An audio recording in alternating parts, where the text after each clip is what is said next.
Welcome back to AccuWeather Weekend. Thank you so much for sticking with us here on this Saturday. And as fall settles in, bear activity is starting to ramp up across much of the region. Experts say this time of year, black bears they're on the move, stocking up on food before heading into hibernation. AccuWeather's Allie Reed has a little more from Lawrenceville, New Jersey to share what drives this seasonal surge in bear activity. It's that cool fall weather when bears are most active. So it's not your imagination if you're seeing more of them, possibly in person or online on social media.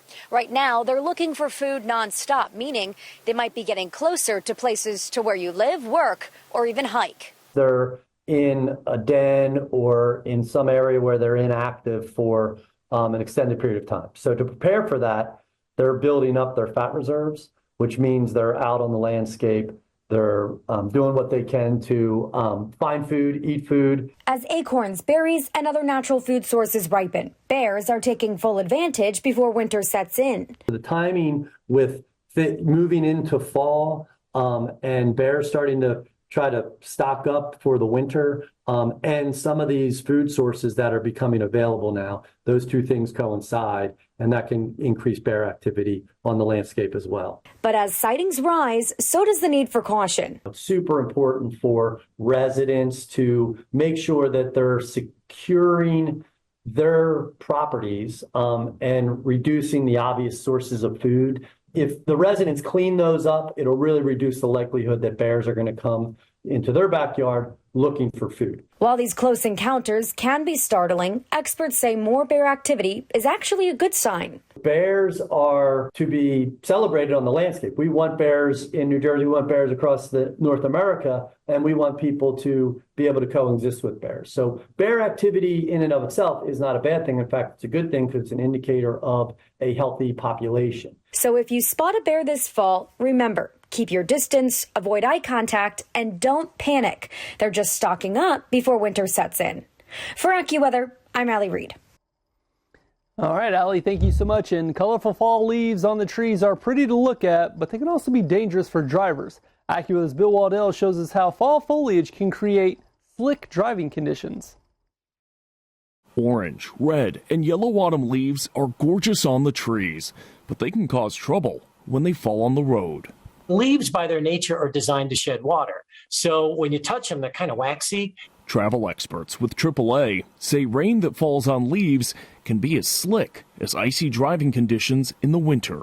That wax will cause raindrops and water and moisture to beat up, and also on the bottom too. So it acts as basically like a slippery little intervention between your tire and the road surface. So if you try and stop suddenly and you're sitting on top of a bunch of leaves, your car can skid. Wet leaves can make it tough to see road markings and potholes. You can even slip just walking to your car. Experts say it's best to check the tread on your tires and the forecast on the AccuWeather app before buckling up. You should consider definitely slowing down and, don't slam on the brakes too suddenly. For AccuWeather, I'm Bill Waddell. All right, Bill, thank you so much. And as we look at your forecast here for your Saturday, I'm tracking another risk of severe weather here across parts of the plains into the mid-south. Now, we've had a line of severe thunderstorms already from Texas all the way up through the Great Lakes. So I do want to highlight that even if you were not in this AccuWeather updated exclusive storm zone here, does not mean that you're in the clear for severe weather chances. All this zone highlights is that this is where the conditions in the atmosphere are going to be most favorable for both severe weather development and severe weather intensification here as we head throughout this afternoon and into this evening, especially from Little Rock up in the southeastern parts of Missouri especially. So heads up for that overall risk of severe weather. Temperature-wise here for today, we'll have another substantial cold front sweeping its way across the plains.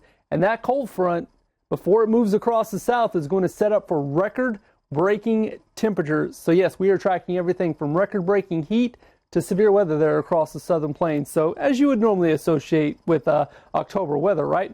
Temperature-wise here across the northeast, we'll have temperatures ranging from the 50s in New England to the 80s off to the south. 84 there for Louisville and Charleston. So some areas are going to be pretty warm. We'll see 80s there in Detroit as well, with some shower and thunderstorm chances for your Saturday afternoon. Across the northern plains, that cold front on the backside, we'll see temperatures in the 50s. That's it. But on the front side, we're going to see temperatures in the 70s. We'll even see some 80s there across southern parts of Missouri before the storms start to move in. Now across the northwest, we'll be tracking some rain chances starting to develop across Washington state. That rain will actually expand here as we head throughout the next couple of days across the northwest. We'll even get to see some mountain snow once again here across the region heading into your Sunday afternoon especially. Across the southwest, we'll be watching out for temperatures relatively mild and calm for this time of year. We'll see a mix of 60s, 70s. We'll even see some 80s for some areas. Fresno, Bakersfield, Los Angeles, though, still looking and feeling like summertime this afternoon. Look at that, 87 degrees in LA. Now across the southwest and the southern plains, we will be watching out for an elevated chance of record-breaking temperatures. So just to give you an idea of what we are watching out for, look at Austin, Texas. The number to beat for today, 94 degrees. And that record was set way back in 1947, just after World War II. Our AccuWeather forecast high for today, 95 degrees. So it does look like an 80-year-old record is going to get broken here as we head into this afternoon across parts of Texas. But not just Texas, Mississippi, Louisiana, even Tennessee will be watching out for some areas getting pretty close to record-breaking heat. Temperature-wise here across the rest of the southern plains, Oklahoma City, 76 degrees with shower and thunderstorm chances. So we will be watching out for that potential. But overall, temperatures widespread in the 80s and, yes, even those 90s. Austin, 95 degrees here for your Saturday afternoon. And then across the southeast, more moderate conditions where we've been tracking the heavy rainfall from that tropical wind and rainstorm. But overall, temperatures are rebounding mainly in the 80s here across the region. Nashville getting up to 87 degrees before that cold front moves in here for tonight. 88 for Montgomery, 88 today with some storm chances there in Jackson, Mississippi. So once again, we'll be watching out for that elevated risk of severe weather here as we head into tonight. Stay right here with AccuWeather Weekend. We'll be right back right after this.